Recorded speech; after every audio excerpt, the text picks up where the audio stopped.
பிரித்தானியாவில் நிலவும் வெப்பமான காலநிலையை அடுத்து நாட்டின் பிரதான சுற்றுலா கடற்கரைகளான நியூக்வே மற்றும் வெஸ்ட் விட்டரிங் ஆகியவற்றில் சில மணி நேர இடைவெளியில் நீரில் மூழ்கி 3 பேர் உயிரிழந்துள்ளனர். கோடைக்கால வெப்ப அலையை அடுத்து பிரித்தானியாவின் பிரசித்தி பெற்ற சுற்றுலா கடற்கரைகளுக்கு படையெடுத்த மக்களிடையே பெரும் சோகத்தை இச்சம்பவம் ஏற்படுத்தியுள்ளது.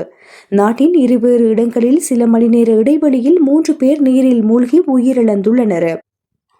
ஞாயிற்றுக்கிழமை இரவு 9:45 மணியளவில் கார்ன்வாலின் நியூக்வே பகுதியில் உள்ள ஃபிஸ்டரல் கடற்கரையில் நீரில் மூழ்கிய ஒரு ஆணும் பெண்ணும் உயிரிழந்த நிலையில் மீட்கப்பட்டுள்ளனர். இதற்கு சில மணி நேரங்களுக்கு முன்னர் வெஸ்ட் சசெக்ஸில் உள்ள வெஸ்ட் விட்டரிங் கடற்கரையில் பிற்பகல் 2:30 மணியளவில் நீரில் சிக்கிய இருவரில் ஒருவர் சம்பவ இடத்திலேயே உயிரிழந்துள்ளதுடன் மற்றவர் வைத்தியசாலையில் அனுமதிக்கப்பட்டுள்ளார். கடந்த புதன்கிழமை அசெக்ஸ் வெஸ்ட் மெர்சி கடற்கரையில் 41 வயதான ஷலீனா ரஹ்மான் மற்றும் அவரது மகள் சமீஹா ரஹ்மான் ஆகியோர் நீரில் மூழ்கி உயிரிழந்த சம்பவத்தை தொடர்ந்து தற்போது இந்த புதிய சோகங்கள் நிகழ்ந்துள்ளன. வெப்பமான காலநிலை காரணமாக நூற்றுக்கணக்கான மக்கள் கடற்கரையில் திரண்ட நிலையிலேயே இச்சம்பவங்கள் இடம்பெற்றுள்ளன.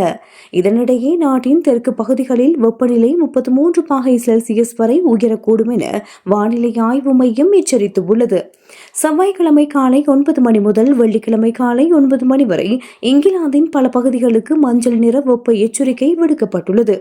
கடற்கரைகளுக்கு செல்லும் பொதுமக்கள் நீர்நிலைகளின் ஆபத்து குறித்து எச்சரிக்கையுடன் இருக்குமாறு கேட்டுக் கொள்ளப்படுகின்றார்கள்.